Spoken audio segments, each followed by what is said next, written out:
No, la Gloria. Está Ahora que muteada. te estoy tratando de desmutear. Bueno, ahí Ahí, está. Ahí te ¿sí? ¿Qué escucho tal? perfecto. ¿Cómo ¿Cómo andás? estás? Bien, ¿y Hola, ustedes? ¿cómo está Gloria? Todo bien. Hola. Estás en México, ¿no? Estoy en México, sí, Che, se movió mucho México la semana bastante. pasada. Sí, no sabes, nos fuimos dame solo un segundito. Sí. Eh, ¿Ahí me ven bien? Sí, Te listo. vemos perfecto, te escuchamos perfecto. Estábamos listo.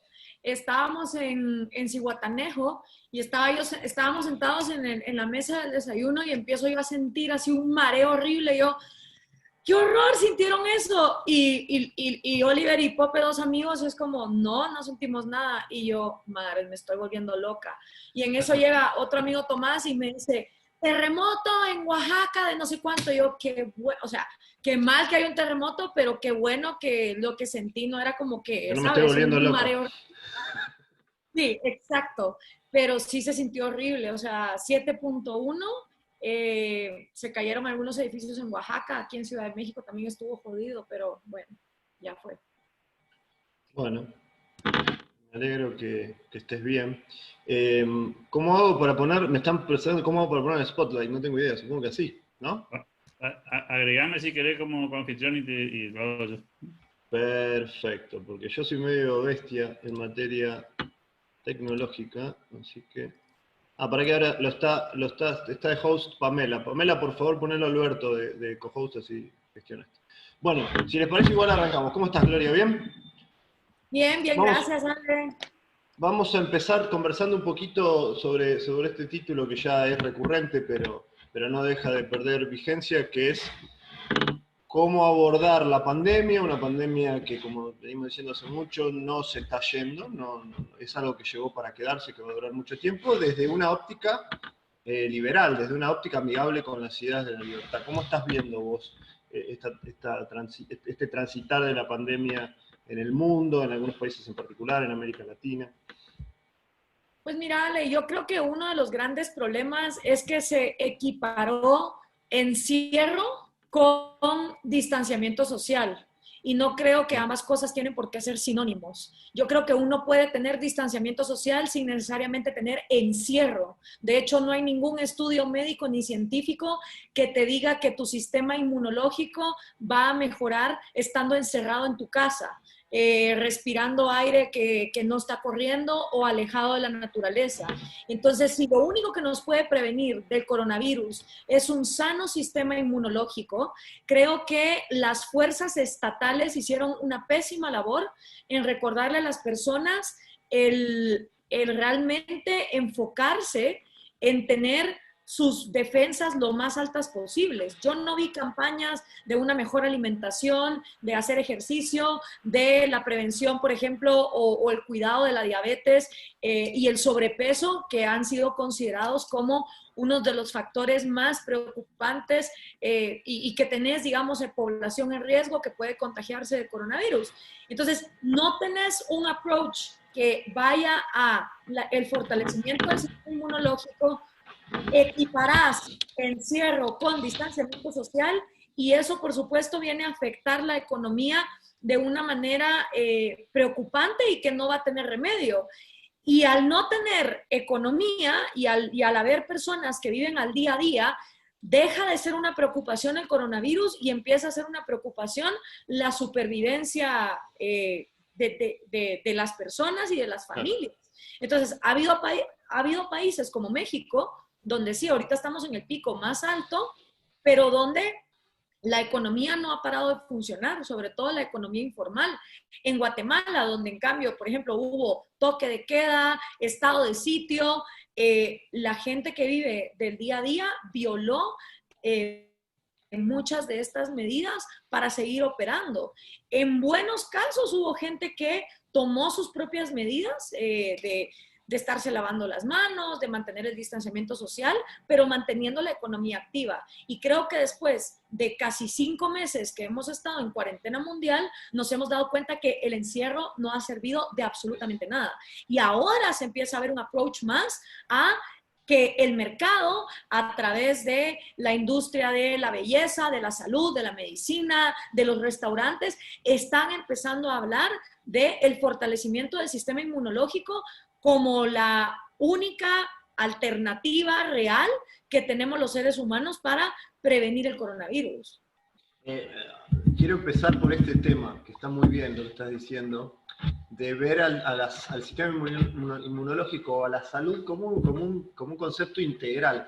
A mí siempre me pareció muy llamativo que a la hora de abordar esto, no sea desde un punto de vista científico, sino de un punto de vista epidemiológico casi exclusivamente. Es decir, los cardiólogos tenían mucho para decir al respecto de encerrarnos a todos y no estaban en la mesa de decisiones. Los pediatras tenían mucho para decir, los especialistas en adicciones. Es como que todas las variables de salud se mataron y dijeron, bueno, no importa, lo único que importa es que no se muera gente por coronavirus. No importa qué costo médico.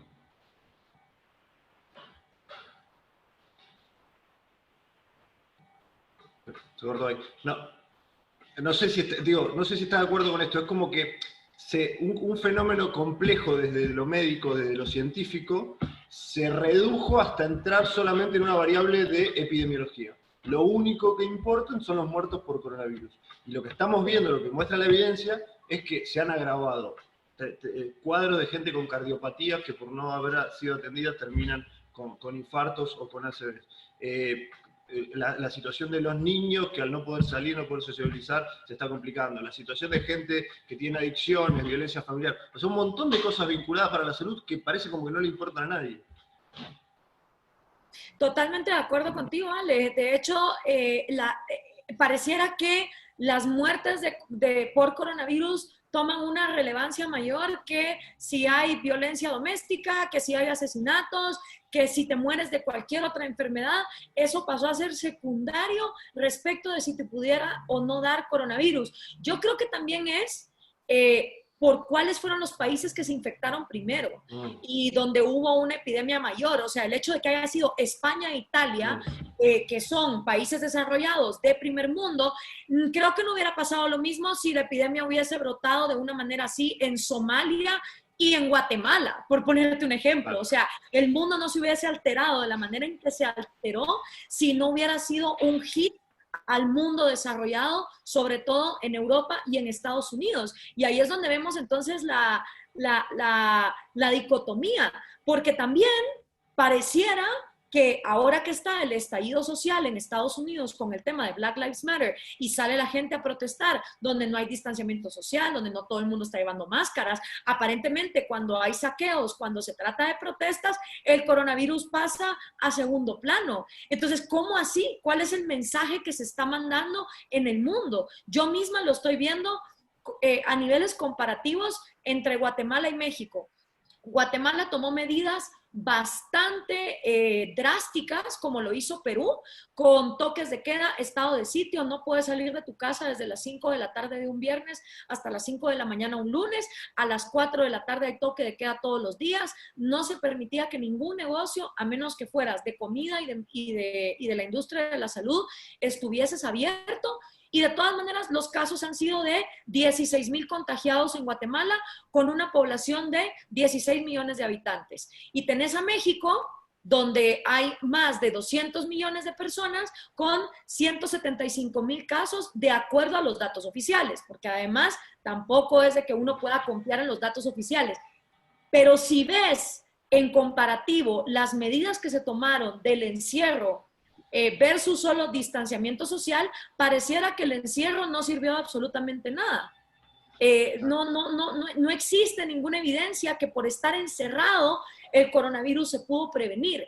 El distanciamiento social, sí, el tomar medidas higiénicas. Yo que estuve en Australia cuando empezó en marzo el tema de la cuarentena, pude ver que en Australia se fueron tomando medidas de poner en el transporte público, en los centros comerciales, carteles que fuesen informando de cuáles eran las medidas que tenías que tomar, pero no se paralizó la economía.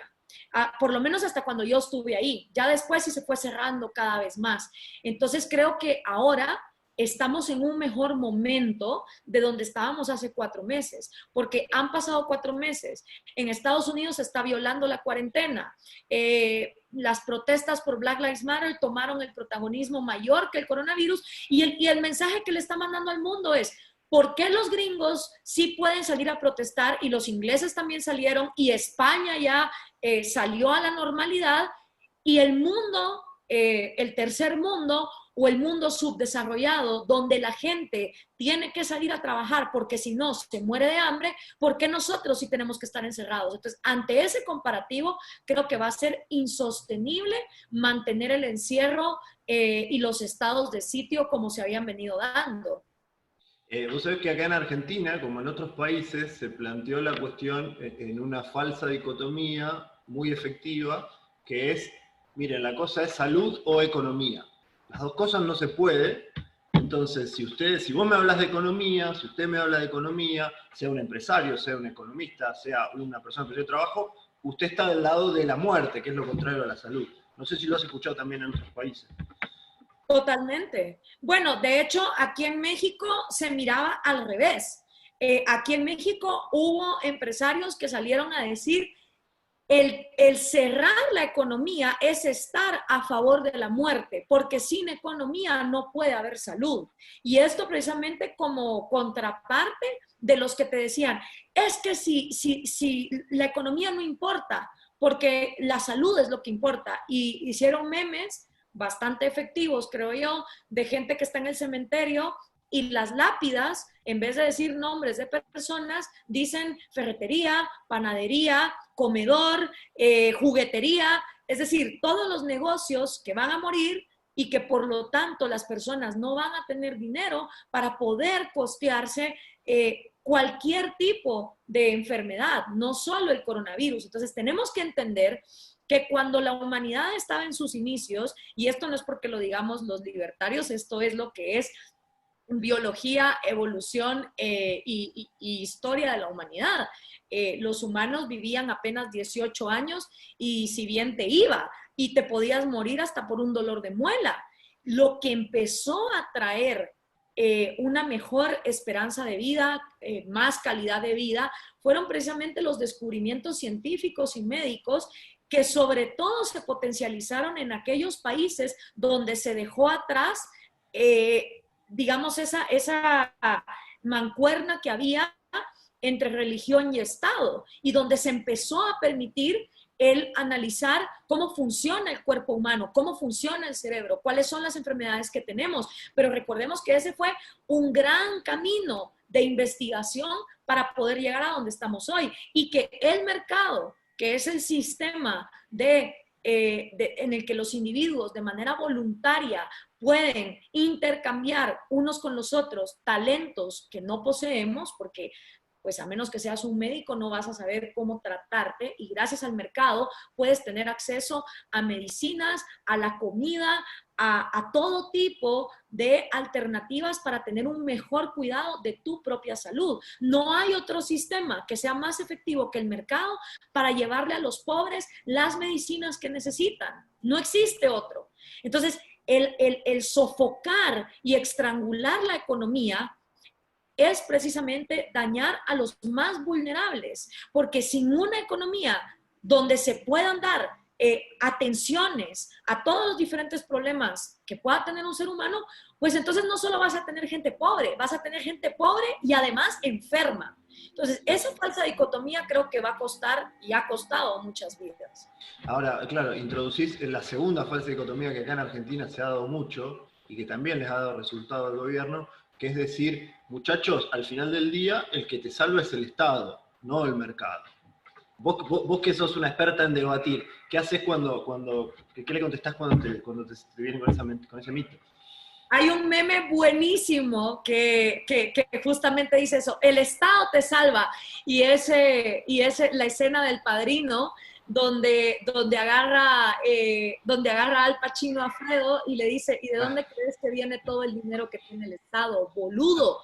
O sea, porque claro, vivimos en sociedades que de verdad, o sea, yo juro que hay gente en Latinoamérica que cree que el Estado es como esta nave espacial mágica que de manera espontánea crea dinero y crea riqueza, porque claro, todos sabemos que el Estado se pone a imprimir papel billete y mientras más papel billete imprima, menos valor adquisitivo tiene ese dinero. Eso sí creo que hay gente que lo entiende, pero la gente de por sí cree que de verdad el Estado produce riqueza, que sin Estado no hay fuentes de empleo, que sin Estado no hay salud, cuando es todo lo contrario. Primero viene la sociedad civil, primero vienen los descubrimientos científicos y médicos, primero vienen todos esos negocios que hacen nuestra vida una vida mejor, para que entonces a esa gente de manera forzada se le cobre un cierto porcentaje llamado impuestos, que es lo que va al Estado. Entonces, el Estado no te salva de nada.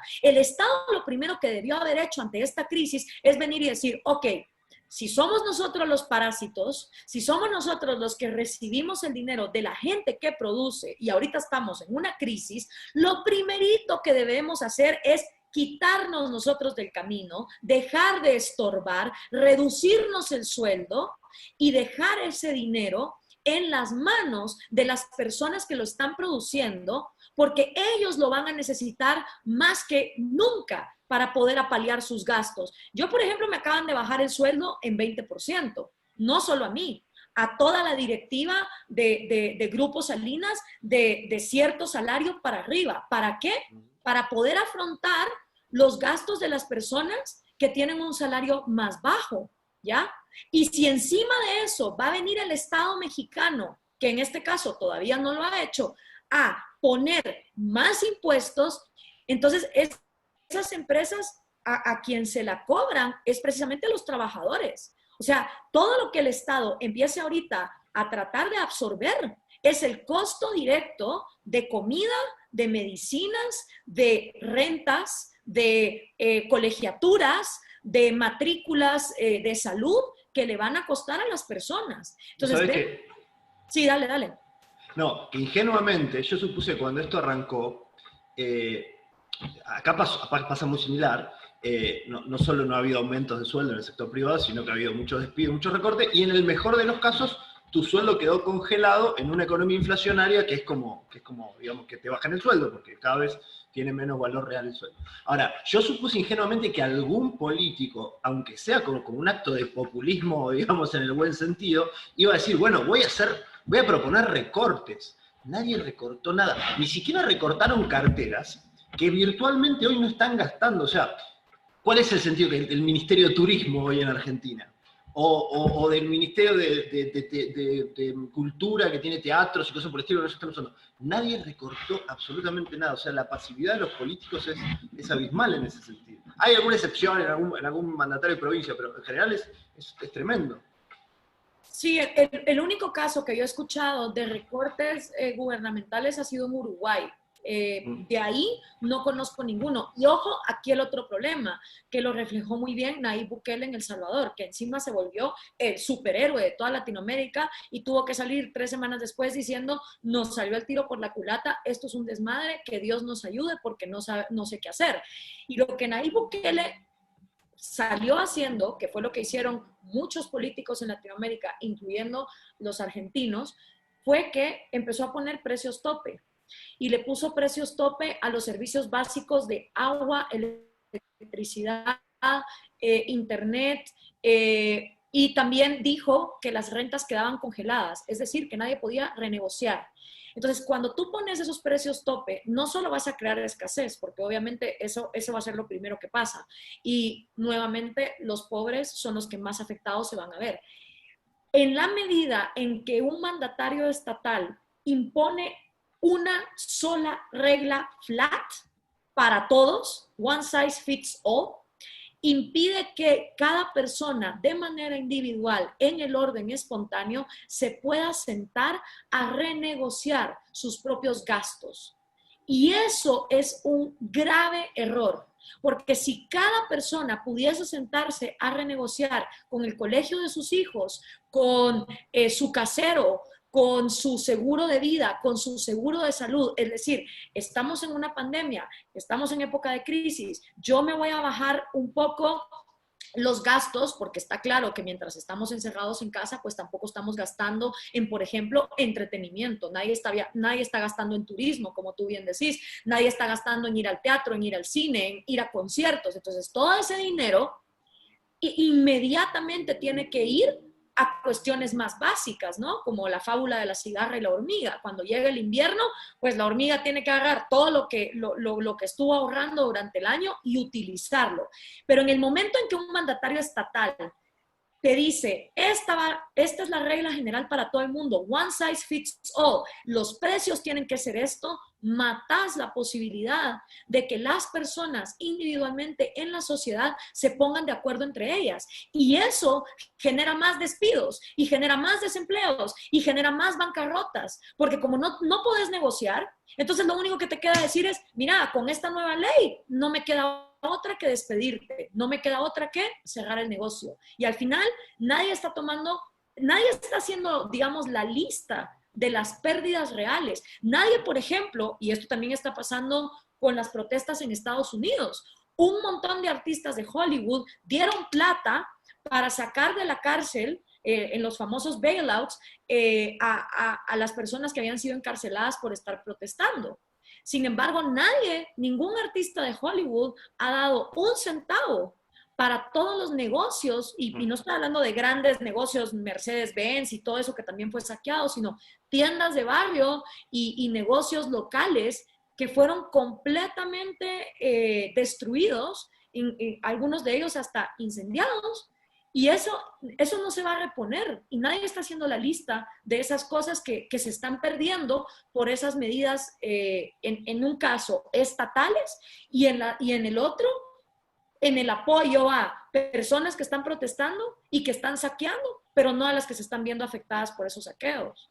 ¿Te desilusiona un poquito o esperabas un poco más de la sociedad civil? Obviamente estoy generalizando y toda generalización es injusta, pero digo, uno como liberal siempre tiene miedo al autoritarismo de oferta, ¿no? Al Estado imponiéndose. Ahora, hay que admitir que en esta pandemia vimos mucho de autoritarismo por demanda, o sea, mucha gente diciéndole, dame restricciones, tengo miedo, o sea, el sueño húmedo de Thomas Hobbes, ¿no? La gente iba a tener miedo, iba a decirle, inflemos el Leviatán porque tengo miedo. ¿Te desilusionó un poquito ver que ciudadanos normales, que no tienen una gran vocación por el autoritarismo, pero ante el miedo salieron corriendo a decir, papá Estado, ayúdame, tengo miedo?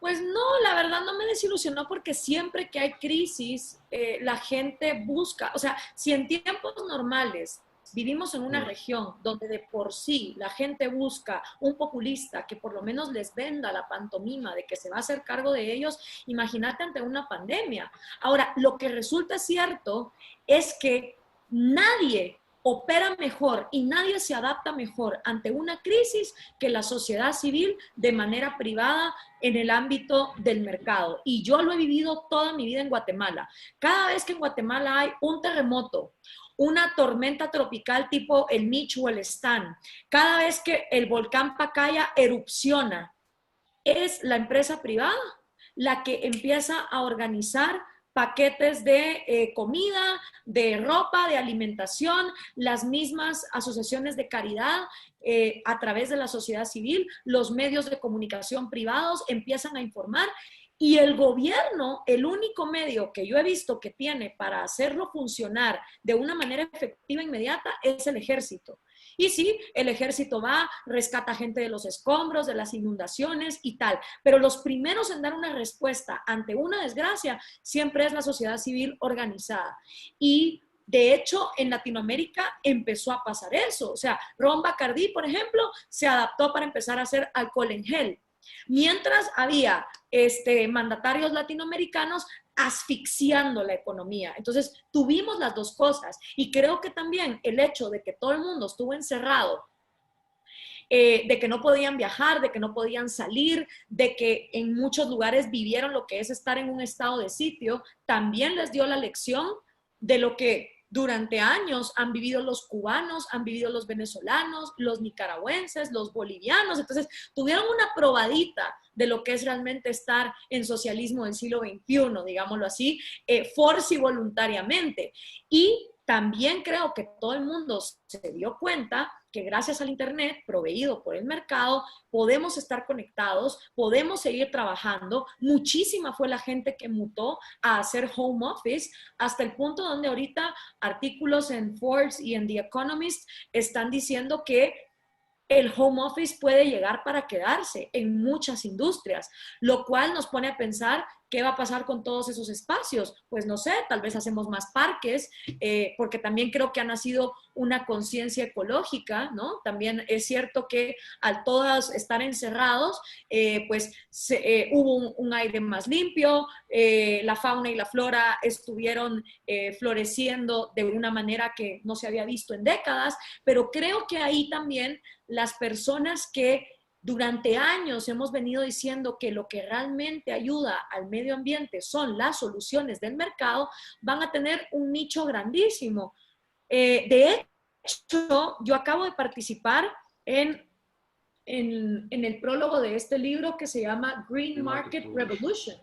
Y en este libro han participado más de 21 escritores hablando precisamente de eso, de cómo el mercado va a traer soluciones ambientales, medicinales, si tan solo se le deja operar.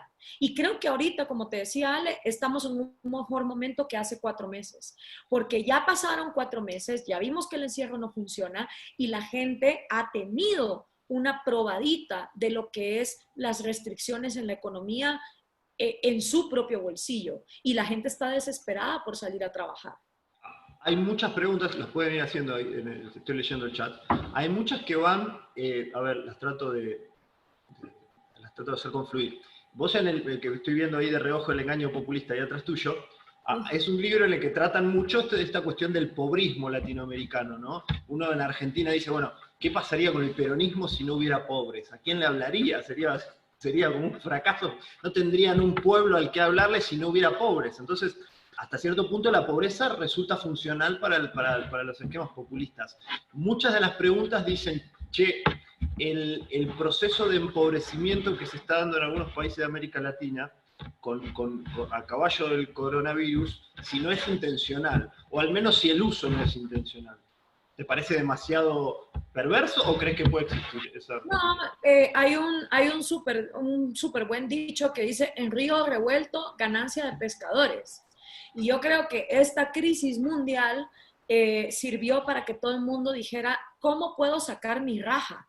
Y ojo, los libertarios también lo hicimos. Yo voy a decir que yo lo hice. O sea, yo dije, ok, hay crisis mundial. ¿Cómo podemos sacar raja de esto para dar la batalla de las ideas y demostrar la importancia de la libertad? Y si nosotros como libertarios hemos sacado raja del coronavirus para recordarle a la gente, oye, date cuenta, la salud estatal no funciona. Hay gente en España que le estaban quitando la cama por ser ancianos para dársela a la gente más joven, gente que pagó impuestos toda su vida y que al final es abandonada por el Estado. Si nosotros como libertarios dijimos, ¿cómo podemos aprovechar esta crisis para nuestros propios, no te diría intereses, sino para comunicarle a la gente la importancia de la libertad? Por supuesto que la izquierda, por supuesto que la derecha mercantilista y por supuesto que el mundo en general hizo exactamente lo mismo. O sea, esta crisis, como trae pánico, sirve muy bien para los propósitos estatistas de decir, ya viste, necesitas un Estado que te cuide, necesitamos tener más salud, necesitamos más impuestos. Y yo creo que yo comparo mucho lo que pasó desde China, porque cuando tú no tenés libertad en información, no podés tomar decisiones informadas, no podés tomar decisiones basadas en el conocimiento y en la sabiduría. Y lo que hizo China, que es el manual exacto de lo que hizo la Unión Soviética con Chernobyl, es que fue mintiendo, empezando por decir que el virus no se pasaba de persona a persona. Esa fue la primera gran mentira. La segunda mentira es que nos escondió de dónde carajo vino el virus. lo cual hubiera sido bastante útil para también saber cómo hacerle frente.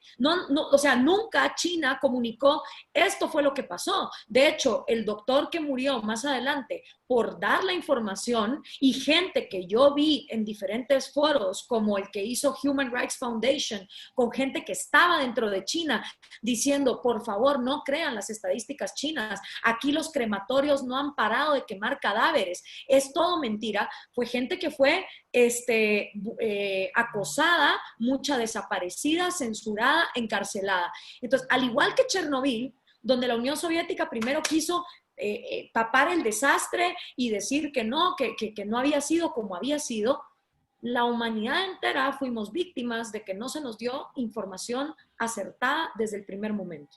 Entonces, como no hay información acertada desde el primer momento, ves una cadena de pésimas decisiones que se fueron tomando, ya no solo en China, sino en todas partes. Y un Donald Trump que un día salía diciendo una cosa y después salía diciendo otra. Y países que fueron tomando decisiones, como te digo, yo lo he visto con Guatemala. O sea, Guatemala con estado de sitio, cuarentena, toque de queda, y México estando más a su bola, como dirían los españoles, y al final ves que los resultados en diferencia de contagios son completamente, no hay diferencia entre uno y el otro. Entonces no pudimos tomar buenas decisiones porque se nos mintió y se nos continúa mintiendo. Lo que pasa es que ahorita, como te digo, ya han pasado demasiados meses y la gente ya está harta. ¿Cómo mencionaste dos países que hace mucho que están mal porque son dictaduras, pero que además el coronavirus lo va a complicar mucho? Me refiero a Cuba puntualmente, un país que vive de remesas y de turismo, y esto económicamente lo va a voltear aún más volteado de lo que está. Me fue a Venezuela también, que además del autoritarismo de la dictadura de Maduro, y aparentemente ahora está el hijo ahí, Nicolásito, queriendo también sumarse, pero tiene el precio internacional del petróleo que también está cayendo. ¿Qué crees que les va a pasar a estos dos países con esta pandemia? Mira, yo sí miro mucho riesgo en un periodo especial, parte 2 en Cuba, como lo fue en los 90 después del colapso de la Unión Soviética, y en Venezuela definitivamente un desastre mayor al que ya tenían. La única ventaja, te diría yo, es que cuando ya vivís en un apocalipsis zombie, yo se lo dije a mis amigos venezolanos en un seminario que hicimos con Se Dice Libertad. Bueno, muchachos, lo bueno es que ustedes ya llevan 20 años entrenando para esta vaina. Ustedes ya saben lo que es no tener electricidad, agua potable durante horas. Ustedes saben lo que es escasez en los supermercados. Ustedes saben lo que es no tener industria del teatro, ni del cine, ni del entretenimiento, ni poder salir a la calle a dar un paseo. Entonces, la ventaja es que cuando ya vivís en un estado totalitario, te podés adaptar mejor a una crisis porque, como decimos en Guatemala, es una raya más para el tigre, ¿sí? Creo que una crisis como la que estamos viendo le ha afectado más a los europeos y a los gringos que están más acostumbrados a sus libertades, digamos, que lo que puedan estar personas en dictaduras donde hay permanente escasez y permanente caos. Sin embargo, creo que el coronavirus también vino a desmitificar ciertas cosas, desde, por ejemplo, Carolina Cox, la famosa chilena comunista que estaba en Cuba cuando pasa todo este desmadre, y en lugar de coger su teléfono y decir, miren, qué preciosa la salud cubana, miren cómo me curan del coronavirus, miren cómo me atienden de bien. Porque claro, eso es lo que hubiéramos tenido que esperar de la progresía latinoamericana que estaba en Cuba, ¿no? Que empezaran a hacer videos diciendo, mira qué bien aquí nos están atendiendo. No, fue todo lo contrario. Fue, por favor, sáquenme de aquí. Y resulta que el paraíso cubano era peor que estar en el infierno chileno de Piñera, infierno que ella quería contribuir a completamente aniquilar. Entonces, creo que eso es bastante positivo. También que los médicos cubanos fueron enviados a diferentes partes del mundo y después fue como, no, por favor, ¿saben qué? Regrésenlos, porque los tipos no saben hacer absolutamente nada. Entonces, creo que se desmitificó también mucho ese tema. Ahora, para mí, ya antes de la crisis, Venezuela estaba condenada al destino que tuvo Cuba y a pasar 60 años en ese impasse donde no hay progreso. Yo durante años lo he dicho, no veo que Venezuela tenga líderes, excepto de María Corina Machado, pero aparte de eso no veo una sociedad civil convencida de que el socialismo es el problema.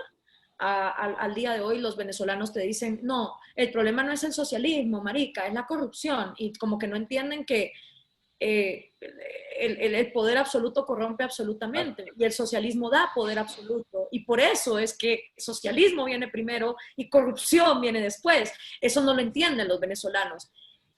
Quisiera yo pensar que ante esta crisis pudiese acelerarse el proceso de un quiebre en una dictadura como la venezolana.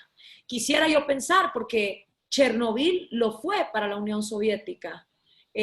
Gorbachev lo reconoció incluso.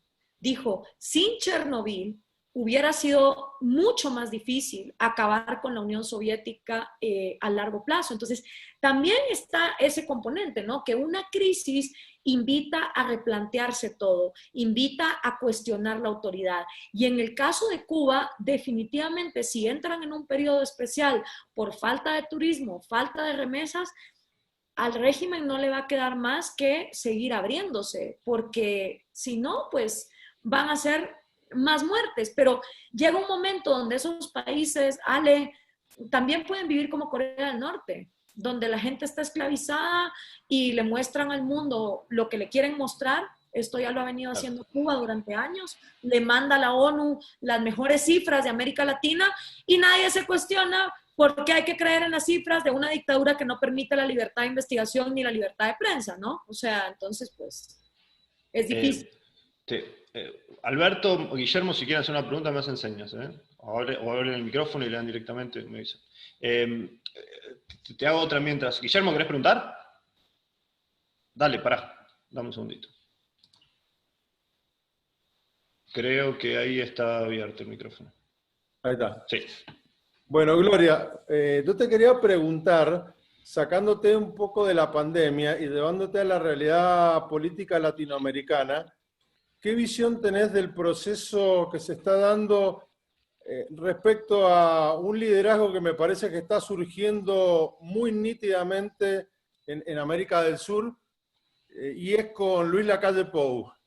Lacalle Pou tiene un perfil muy interesante que, a diferencia, por ejemplo, de Mauricio Macri o de Piñera en Chile, se nota que viene de una familia de políticos de raza, y creo que a las ideas de la libertad le agrega el condimento de la gestión con vocación política y liderazgo. Creo que puede ser un faro importante para las ideas de la libertad puestas en función de la acción de gobierno. Pero me gustaría escuchar de boca tuya qué análisis y qué panorama visualizás sobre el resto de América Latina, y si este liderazgo que está empezando a despuntar Lacalle Pou puede ser un efecto dominó sobre otras realidades latinoamericanas. Mira, te lo voy a decir desde mi perspectiva, que obviamente no es la regla general, pero esta es la perspectiva de una centroamericana viviendo en México, que hasta el 2014, cuando hice el discurso de Zaragoza y empecé a viajar a Sudamérica, lo que yo consumía de lo que venía del sur era pues lo que nos venía por internet. Y en el caso de Uruguay, Uruguay no era parte de las noticias en esta región de Latinoamérica hasta que Pepe Mujica llegó al poder. Y cuando Pepe Mujica llegó al poder, Uruguay estaba en todas partes, en todos los titulares, en todos los noticieros, y Pepe Mujica, y el viejito humilde, y esto y el otro. Desde que Pepe Mujica se fue del poder, otra vez Uruguay pasó a la calle del olvido. En este lado de Latinoamérica, no sé si lo que yo me entero de lo que está haciendo Lacalle Pou, porque además tuve la oportunidad de sé que no sé lo que está haciendo, pero es porque yo me informo. Pero que yo te diga al día de hoy que de este lado de Latinoamérica hay gente que está en la calle, no lo veo. No veo que el liderazgo que él está tomando se esté replicando. Sin embargo, alguien como Nayib Bukele, de un país como El Salvador, que en Sudamérica, ¿cuándo se habla de El Salvador? Pues nunca. Ah, pero si hay un dictatorzuelo poniendo precios, todo el mundo se entera de quién es Nayib Bukele. Entonces, ahí es donde vemos la diferencia de publicidad y marketing que se le da a un socialista cuando está estatizando que lo que se le da a alguien que está haciendo, digamos, medidas de liberalización. Y a mí me encantaría que hubiera más estrategia de marketing y que otros medios de comunicación replicaran, porque nadie está diciendo lo bien que lo está haciendo Uruguay. Nadie te habla de eso. Y creo que ahí es donde es evidente cuando comparas Mujica versus La Calle, digamos, el interés internacional que había en la figura de Pepe Mujica, ahí es donde nos damos cuenta que siempre vamos a estar en desventaja.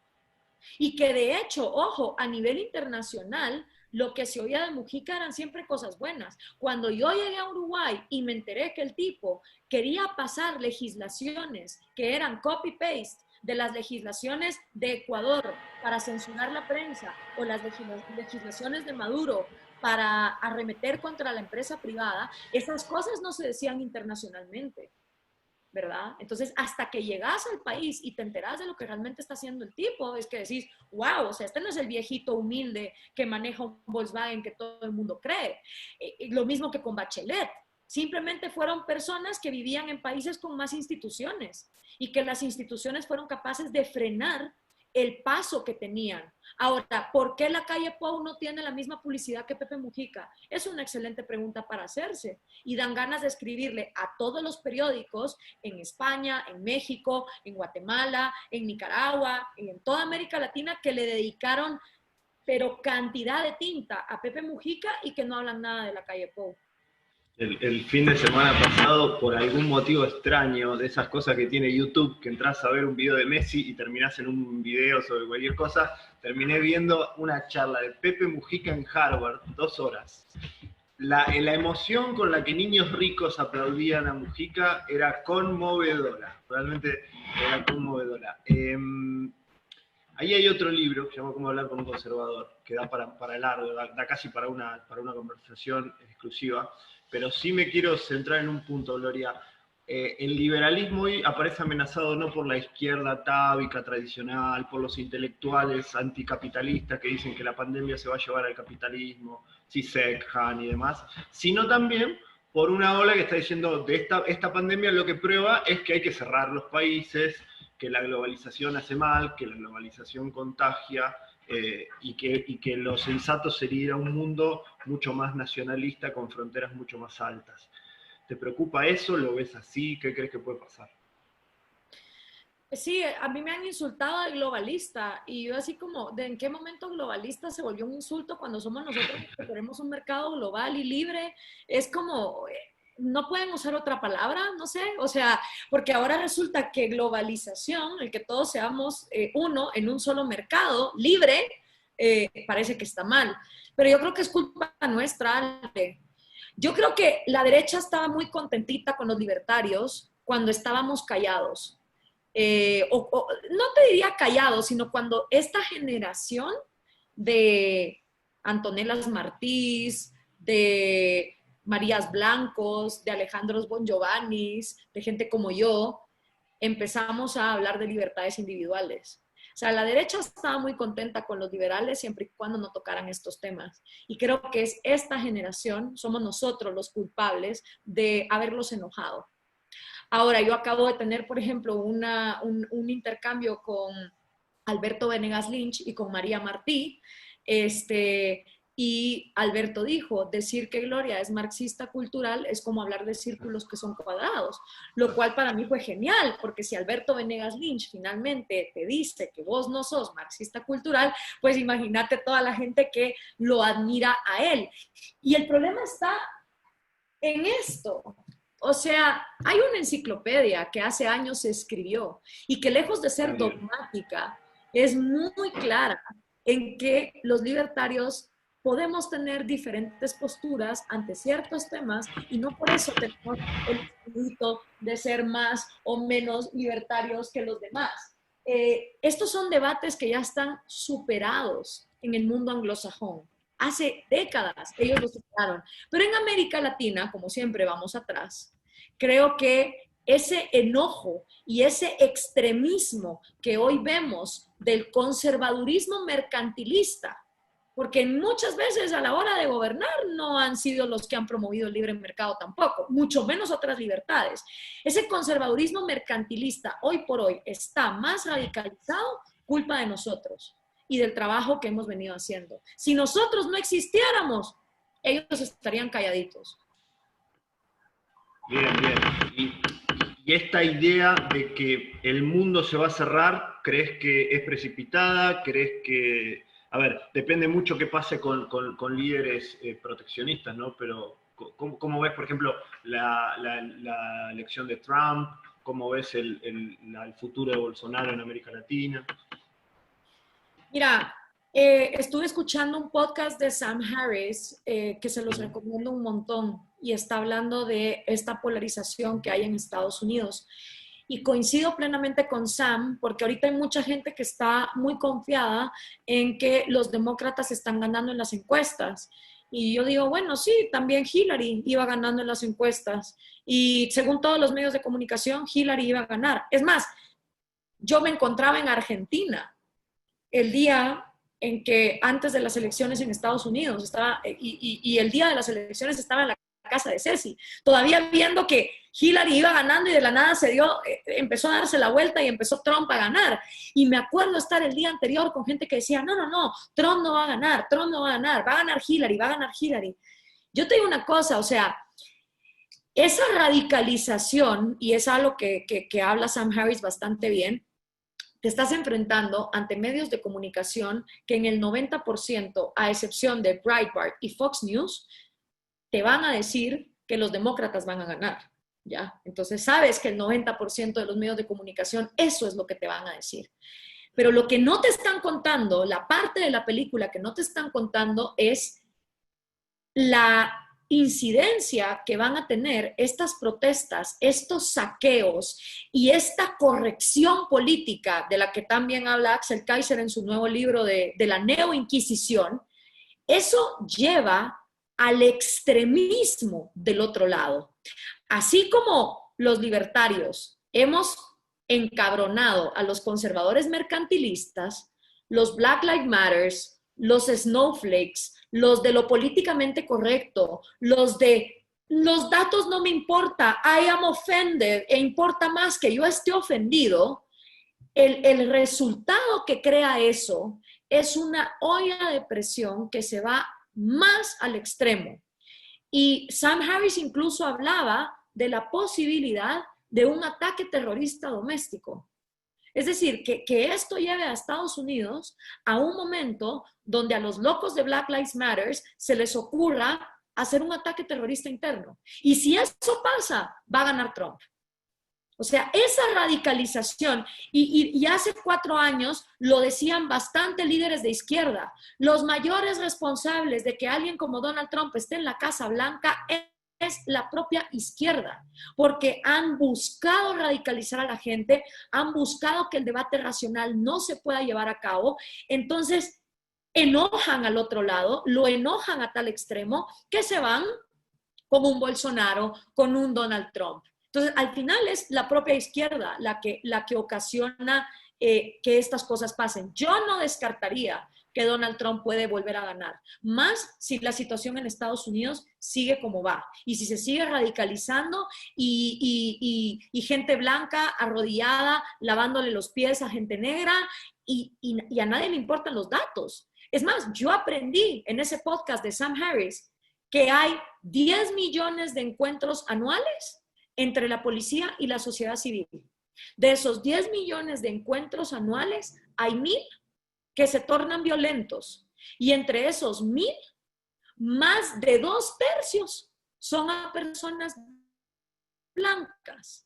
O sea, no son los negros, ni por donde lo veas. Pero claro, tú enseñas datos y la gente te dice, eso no importa, Black Lives Matter. Ok, perfecto. Pues entonces sigue saqueando, sigue destruyendo monumentos, porque además eso es lo otro. están destruyendo monumentos a las víctimas del comunismo. Están destruyendo monumentos a Winston Churchill. O sea, es gente que ni siquiera se ha sentado a estudiar historia. Y como yo dije, que los Black Lives Matter estén destruyendo monumentos al comunismo, es como que si en 50 años, después de que se erigió una estatua a George Floyd y hubiese un asesinato a un japonés y salieran los japoneses a decir Japanese Lives Matter, vinieran esos Japanese Lives Matter a cargarse la estatua de George Floyd. Lo dije en un tweet y no sabes la que se armó, pero es que es cierto. O sea, es gente que está pisoteando la historia y que encima están yendo en contra de las personas que lucharon por los propios ideales de ellos. También lo he dicho, si Martin Luther King entrase hoy a una sesión de los Black Lives Matter, lo sacan, lo censuran. Le dicen que es un negro que se ha prostituido ante los blancos. Y un tibio, sí, totalmente. Claro, eso es lo que está pasando. O sea, Morgan Freeman diciendo, si no queremos racismo, dejemos de hablar de razas, hablemos de seres humanos. Ah, no, ese es un negro que ya se vendió a los blancos. Candace Owens, otra negra que ya se vendió a los blancos. O sea, si tú eres un negro con un discurso sensato, como Walter Williams o Thomas Sowell, o incluso Neil deGrasse Tyson, ah, no, entonces you are not the right kind of black. Entonces, claro, eso contribuye a que la gente del otro lado se radicalice y sí haya una posibilidad de un mundo más totalitario, sí lo veo totalmente. Extraordinario, me gustó personalmente muchísimo este último segmento, de hecho creo que da para una charla exclusiva de esto, así que probablemente te comprometa para en el futuro hacer una charla exclusivamente de este tema. Coincido con vos, me parece que Trump es un emergente que reactivo a algo que ya estaba ahí, que era irracional, y esto es una irracionalidad de sentido contrario, pero sí, yo creo que la izquierda se radicalizó tanto que generó unos anticuerpos propios y ahora se queja, digamos. Me pareció muy buena esta parte y creo que subraya la necesidad del liberalismo y la valentía que tiene que ser liberal. Yo te lo digo, cada vez que hablamos te lo vuelvo a decir enfrente de la gente, digamos, es muy difícil tomar una postura liberal porque te insultan de un lado y te insultan del otro, vos siempre le pones el cuerpo y la mente, así que te felicito porque realmente es muy valiente tu compromiso con la libertad. Te quiero liberar porque vos a las 8 tenés otro Zoom, así que te quiero dar tiempo para que te tomes algo. Gloria Álvarez no es marxista cultural, y a los que me están tratando de marxista cultural por la barba, sepan que no me la voy a afeitar hasta que se levante la cuarentena, así que esto va a seguir creciendo y creciendo y creciendo. Tenés que disfrazar de Castro, papaoso, con esa barba, por favor. Estoy cada vez más parecido, sí. Bueno, muchísimas gracias, querida amiga. Ha sido un placer, como siempre, escucharte. Gracias a ustedes, gracias por tomarse el tiempo. Espero haya sido útil, haya traído un poquito de nuevas ideas de por dónde podemos abordar esto. Y nada, siempre ahí a la orden para cualquier cosa que quieran platicar y discutir. Les anuncio que mañana justo voy a tener una clase sobre el engaño populista por YouTube, por si también se quieren conectar, pues ahí es a las 10 de la mañana, hora de Argentina, por mi canal de YouTube. Así que gracias. Perfecto, estamos siempre pendientes de tus redes, Gloria. Te mando un beso grande. Gracias, Alberto. Gracias, Guillermo. Y gracias a todos por escuchar. Nos vemos la próxima. Pueden ver esto desde el canal de YouTube de la Fundación. Muchos abrazos a todos. Bien. Alberto, te escucho. ¿Salió bien? Sí.